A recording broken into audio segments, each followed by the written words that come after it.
உங்களுக்காக வழங்குவது feminine happy day everyday sanitary napkin.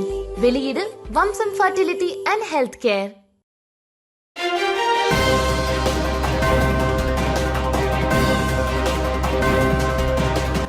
வணக்கம். திசைகளின் 10 மணி செய்திகள். முஸ்லிம் அல்லாதவர்களுக்கு தனது கதவை திறந்தது பாஸ். பாஸ் கட்சியில் முஸ்லிம் அல்லாதவர்கள் இணை உறுப்பினர்களாக சேர்வதற்கு ஏதுவாக அக்கட்சி தனது அமைப்பு சட்டத்தில் திருத்தம் செய்துள்ளது. பஹாங் தமர்லோவில் நடைபெற்று வரும் தனது வருடாந்திர பேராளர் மாநாட்டில் பாஸ் கட்சி இந்த தீர்மானத்தை நிறைவேற்றியுள்ளது.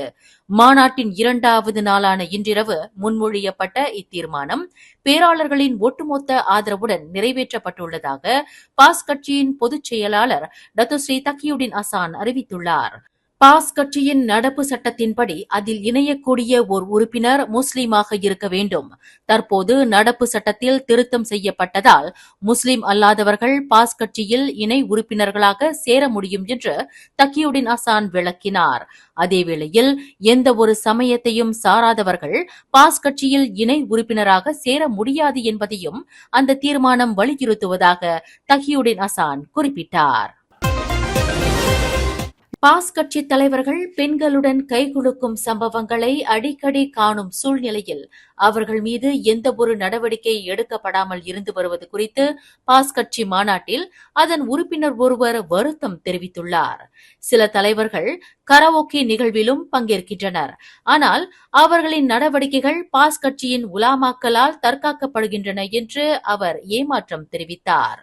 அஷீம் போன்ற பழங்கால தலைவர்கள் ஜோகெட் நடனம் ஆடியதற்காக அவர்களின் உறுப்பினர் தகுதியையே நீக்கம் செய்த வரலாற்றை பாஸ் கட்சி கொண்டுள்ளது.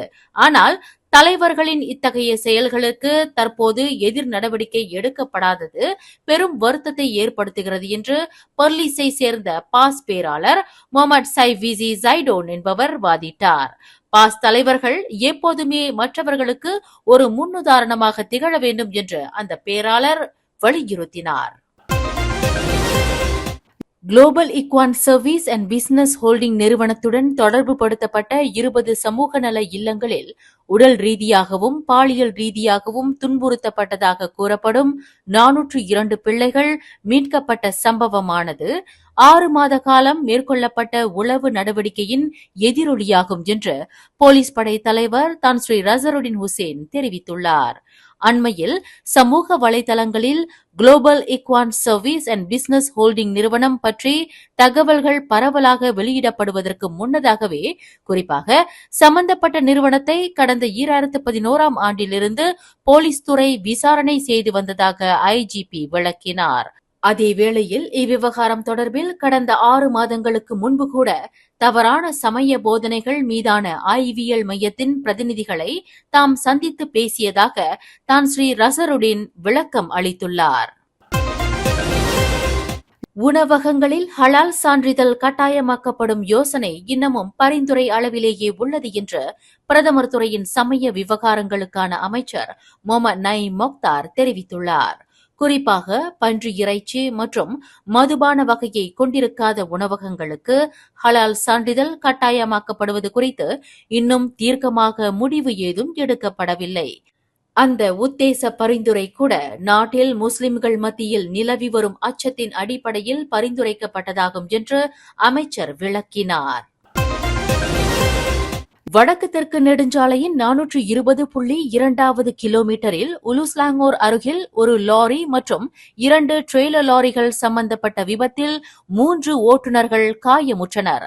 இவ்விபத்து குறித்து காலை 7:05 மணியளவில் ஓர் அவசர அழைப்பை தாங்கள் பெற்றதாக உலுஸ்லாங்கோர் மாவட்ட போலீஸ் தலைவர் சுப்ரிண்டன்டன்ட் முகமது அஸ்ரி யூனூஸ் தெரிவித்தார். ஜொஹூர் பாருவில் பொருட்களை இறக்குவதற்காக தெற்கே நோக்கி 57 வயது ஓட்டுநர் செலுத்திய ட்ரெய்லர் லாரியின் பின்புறம் மற்றொரு ட்ரெய்லர் லாரி மோதியதாக முகமது அஸ்ரி குறிப்பிட்டார். இதில் அந்த ட்ரெய்லர் லாரியை பின்தொடர்ந்து வந்த மற்றொரு லாரி வேக கட்டுப்பாட்டை இழந்து எதிரே விபத்துக்குள்ளான ட்ரெய்லர் லாரியை மோதியது. இவ்விபத்தில் 3 லாரிகளின் ஓட்டுநர்களும் படுகாயம் அடைந்ததாக அவர் தெரிவித்தார்.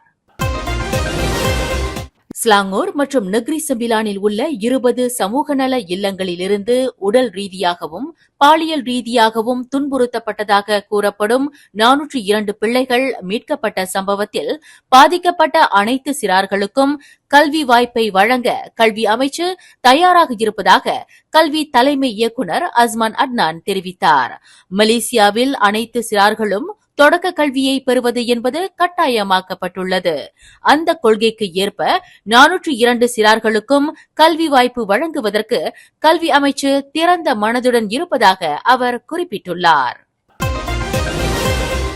செப்பாங் மாவட்டத்தில் மூத்த குடிமக்களின் எண்ணிக்கை தொடர்ந்து அதிகரித்து வருவதால் அந்த மாவட்டத்தில் மூத்த குடிமக்களை பாதுகாப்பதில் சிறப்பு கவனம் செலுத்தப்படும் என்று வீடமைப்பு ஊராட்சித்துறை அமைச்சு தெரிவித்துள்ளது.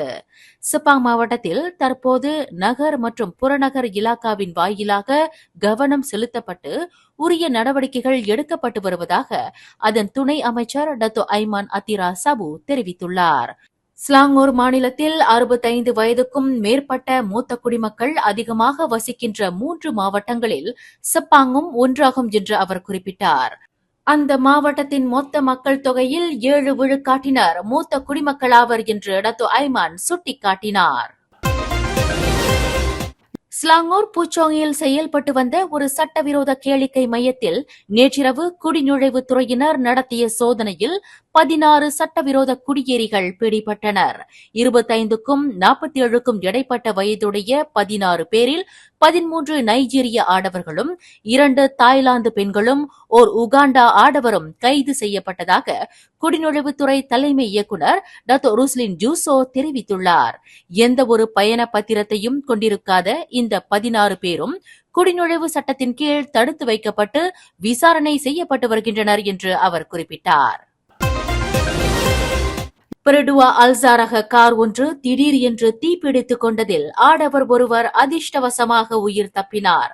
இச்சம்பவம் இன்று காலையில் ஜொஹோர் கோத்ததிங்கி தமன் ஸ்ரீ சௌஜானா அருகில் ஜலன் கோத்ததிங்கி ஜொஹோர் பாரு சாலையில் நிகழ்ந்தது.